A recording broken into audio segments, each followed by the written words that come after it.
Futures and options on futures trading involve substantial risk and is not a suitable investment for all types of investors. Past results are not necessarily indicative of future results. When I use the word I in this video, it refers to what I teach in my charting course or what I author in my twice daily oral and written updates. Prices shown on charts and quote boards are in real time and take into account all known activity up to this point in time. And if you'd like to read more of this disclaimer, simply hit the pause key on your video player. Good afternoon. Ira Epstein of Linn Associates with your agriculture update, and this is for Wednesday, the 30th of May, 2018, and the time just after 1:30 p.m. Central Daylight Time.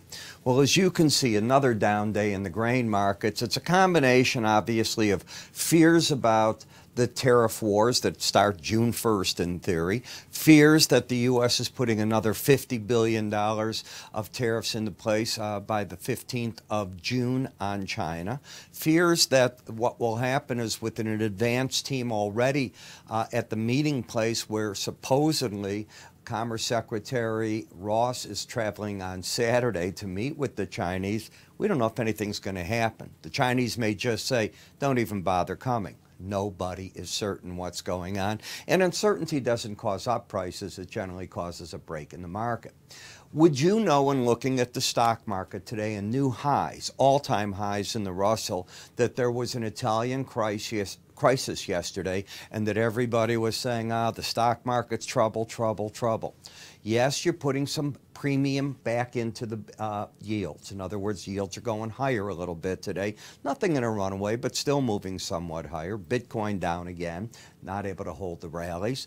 And crude oil up $1.50. You wouldn't know that after yesterday either. So an interesting day in parts of the world. But the grain complex, not really.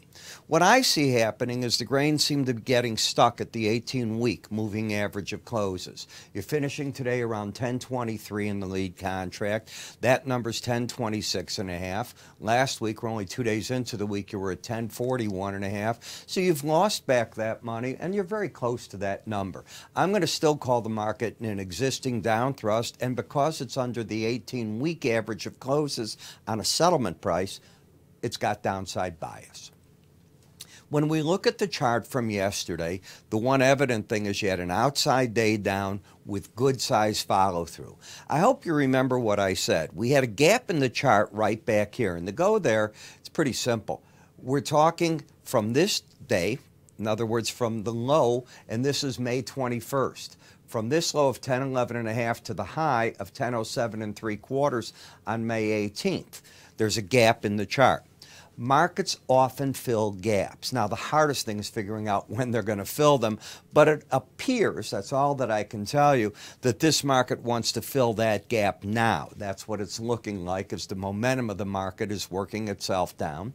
The trend of the market is measured by a swing line. This is a market without a swing line. This is it with it. You have a pattern of lower highs and lower lows. That is bearish. That's my definition of a downtrend, lower highs, lower lows. Then what I like to do is filter the swing line. And I look to see where some key moving averages are. The first one I look for is the 18-day average of closes. And lo and behold, the market went down to it and stayed there. It wasn't able to get back under it. It hit it, got through it, but it closed over it. To me, I define that as the bias being up. I look at the red line as a line in the sand. If the market is over it, I should have upside bias. And that filters the swing line. If the swing line's pointing down and I have upside bias, I have nothing. I look back a day and I can see that when the market first broke the 100-week moving average, 100-day rather, moving average of closes was the first support. Now the market's gone to the 18. Where do you think first resistance, if the market bounces, should be? I'm going to call it the 100-day moving average of closes. What about Bollinger Bands? Bollinger Bands are an algorithm designed to keep the market staying within them 95% of the time. And one smart way to look at them is the first challenge of them is where resistance can come in or support. You have to look and see what momentum is doing to understand if the market's capable of riding the lower Bollinger Band. And if you get a pattern where the slow stochastics have both numbers under 20, embedded, I call that. It locks in on when they do that for several days in a row, then I can expect that. When you lose the embedded reading by prices, the red line getting up and over, just like it did here, that number, often you go back to the 18-day average. Admittedly, this is all in one day. That isn't normal, but okay, did the same thing. Now the market's moving up, gets overbought, and starts its corrective mode. And now the question is, does it go any further down? Or does it hang around right there? In the meal market, it's also a breakthrough, 377 today. So you broke the bull pattern. You have a higher high and low. That's not a trend. You have a settlement underneath the 18-day average of closes. Strong support shows up at 371.70 to 370. Problem is the market's not in a trend, and it can't get one under this pattern anytime tomorrow. Market closed on the weak side.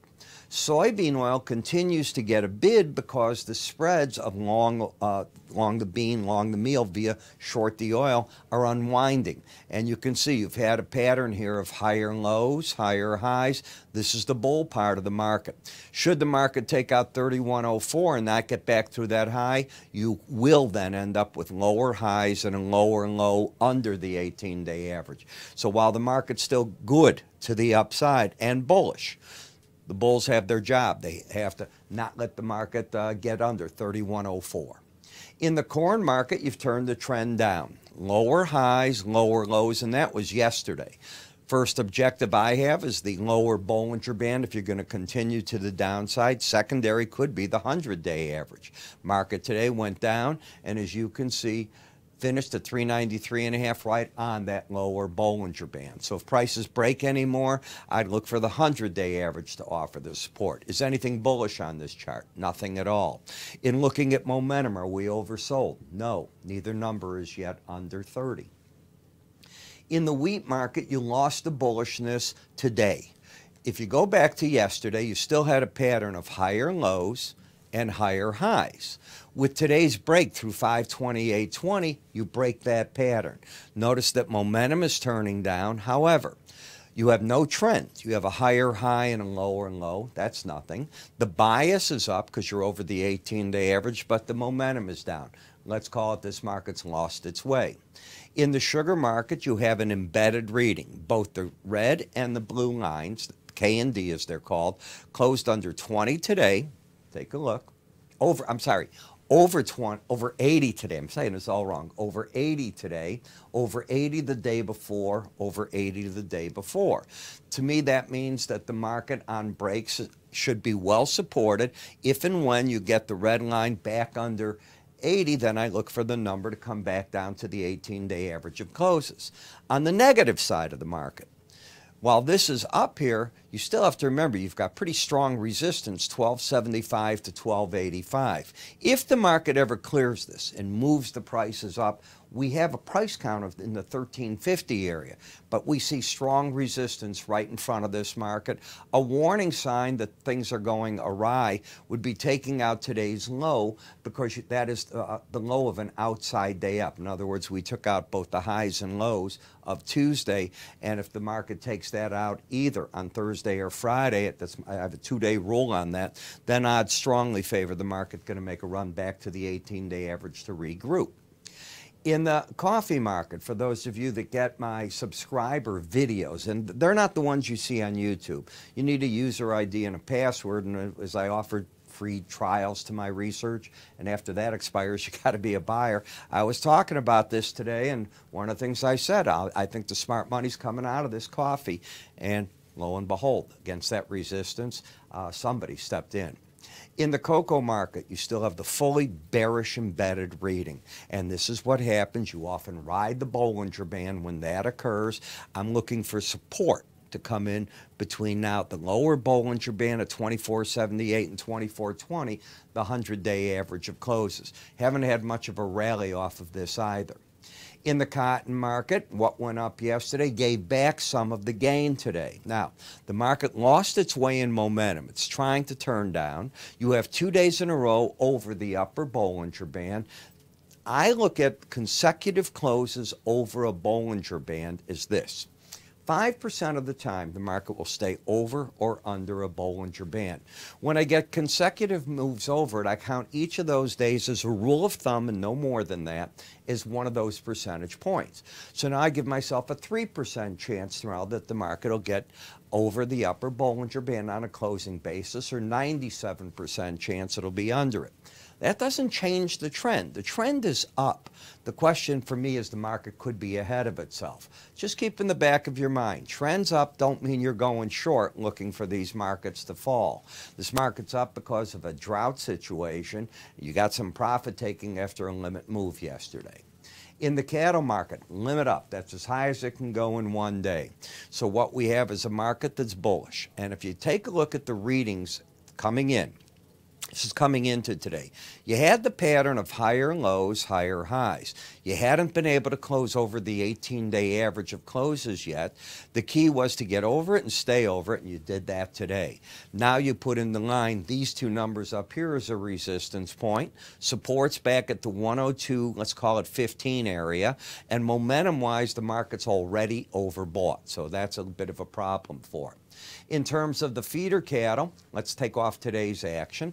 The two resistance points were the 100-day average and the upper Bollinger Band. You're already overbought. Today you went up, and that's exactly what you did. You didn't exceed it. You're into an area where I would not be surprised to see more profit-taking hit.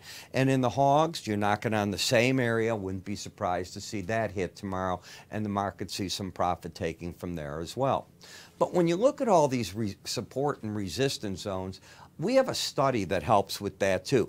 You know, what a lot of people like to do is during extremes in a market, they try to sell into the extreme or buy into it. And for some people, it's called, obviously that's not trend trading. You're trying to catch the market as it's making its turn. It's called pivot point trading in many cases. And what a pivot point does is you look at yesterday's high, low, and close, and there's a formula that you come up with. And in the formula, you're taking the previous low, the previous high, the previous close, and you're coming up with a center line that's marked here in white. Just think of it that way. You get two resistance points to the upside, two support points to the downside. Got that? And S stands for support, R for the resistance. And what some traders try to do with that is they're trying to come in at the extremes to come back out as the market rallies, or as the market, like it did up there, breaks back to that pivot point. We've put together videos on how this popular study works, how you can consider working with it. To get that, it's pretty simple. Just give us a call. You can go to our website at www.iraepstein.com. You can click up here if you're watching me on YouTube, or underneath us on many websites, it says click here for Ira's free information. I'm Ira Epstein. You have a good day, and I'll see you all tomorrow.